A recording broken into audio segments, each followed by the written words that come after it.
Ratusan buruh tenaga kerja bongkar muat Pelabuhan Bungku, Toko Kendari, Sulawesi Tenggara mengamuk di kantor KSOP Kendari. Mereka kecewa dengan kantor Syah Bandar Kendari yang tak satu pun masuk bekerja, padahal hari ini merupakan hari kerja. Buruh yang kecewa kemudian mencoba membakar meja security yang ada di depan pintu masuk kantor. Beruntung buruh lainnya dapat menahan aksi tersebut sehingga kericuhan dapat diredam. Para buruh menuntut untuk dipekerjakan kembali di dalam pelabuhan setelah mendapatkan pengakuan dan persetujuan dari Kementerian Koperasi dan UKM. Belum Pak, kami tidak dipekerjakan sampai hari ini. Ada berapa buruh yang belum dipekerjakan? Sekitar 600 buruh, 350 dari Karya Bahari dan 350 dari Tunas Bangsa Mandiri. Sudah berapa lama sampai sekarang? Kalau dari Karya Bahari kami sudah sekitar kurang lebih 5 tahun. 5 tahun. Buruh berjanji akan terus melakukan boikot di Pelabuhan Bungku, Toko Kendari agar dapat dipekerjakan kembali di pelabuhan. Dari Kendari, Sulawesi Tenggara, Febriono Tameng, iNews melaporkan. Kurangnya sikap kritis terhadap pemerintah membuat sistem demokrasi di Indonesia masih jalan di tempat. Hal tersebut disampaikan Wasekjen Partai Perindo Muhammad Sopyan dalam podcast Aksi Nyata untuk Indonesia.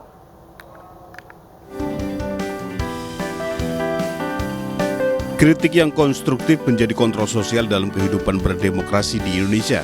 Namun semakin banyaknya komponen dan elemen masyarakat seperti aktivis dan LSM yang merapat kepada kekuasaan, membuat sikap kritis mulai terdegradasi.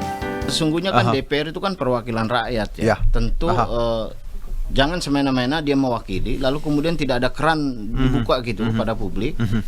Itu harus diajak.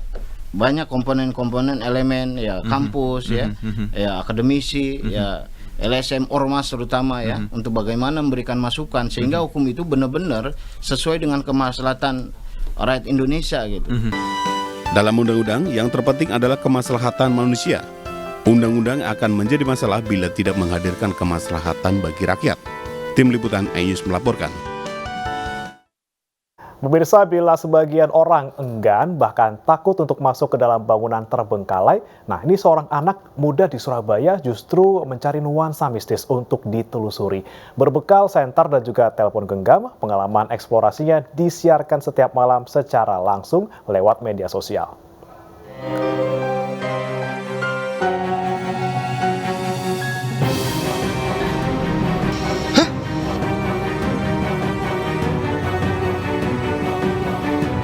Semakin banyak bermunculan konten kreator di Indonesia membuat para konten kreator selalu berpikir lebih kreatif dan berbeda dengan lainnya. Ide-ide out of the box dan mampu membaca pangsa pasar merupakan tuntutan para konten kreator untuk tetap bertahan dan mampu menggait penggemar setia mereka. Salah satunya adalah konten kreator Angga Dwi Prianto.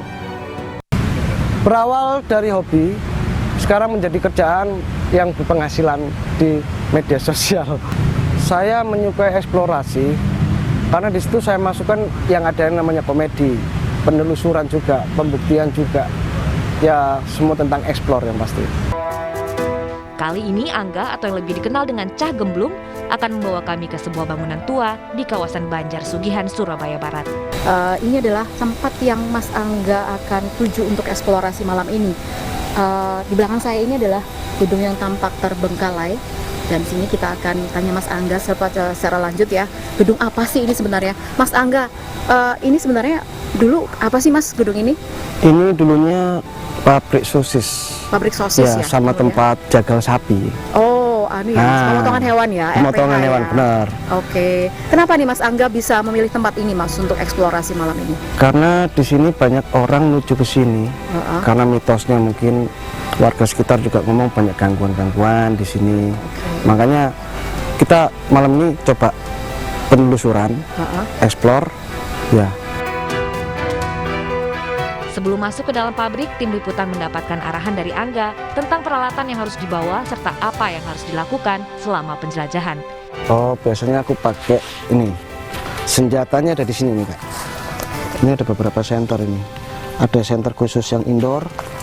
Udah itu aja. Sebagai konten kreator, ribuan penggemar Angga telah menunggu idolanya melalui 2 aplikasi media sosial yang ia gunakan untuk siaran langsung saat penjelajahan. Memasuki area pabrik, tidak satupun penerangan di sana. Hanya lampu senter yang menuntun kami masuk ke dalam bangunan. Assalamualaikum.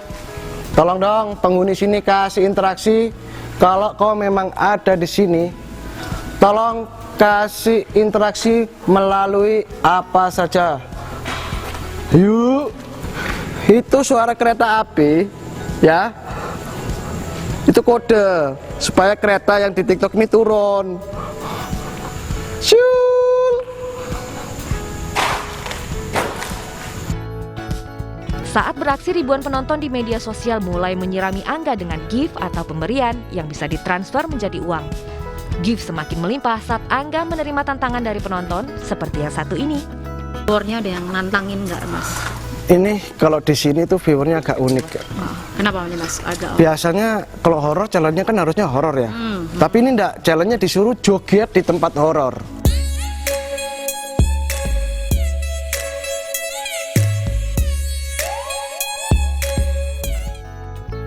Penggemar aksi Angga saat eksplorasi bangunan tua tidak hanya di media sosial, tetapi juga ikut ke lokasi.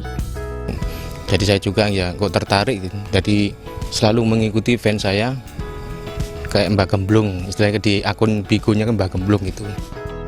Di penghujung malam, Angga menuntaskan eksplorasinya. Dalam waktu 2 jam, Angga mampu mendapatkan 3.000 lebih poin Diamond dalam satu aplikasi. Setiap 200 poin yang menghasilkan $1 Amerika. Sehingga malam ini ia berhasil meraup sekitar Rp300.000. Jumlah yang tidak sedikit jika Angga mampu membuat konten setiap hari untuk menghibur para penggemarnya. Ya, Mas Angga, kita udah selesai ya, udah keluar dari pabrik sosis ini.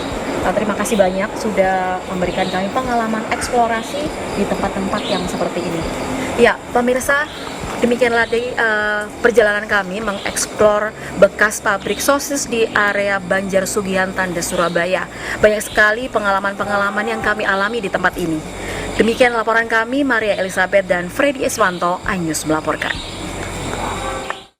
Walt Disney Studios Motion Pictures merilis cuplikan terbaru Black Panther Wakanda Forever. Jangan beranjak pemirsa, iNews Malam segera kembali.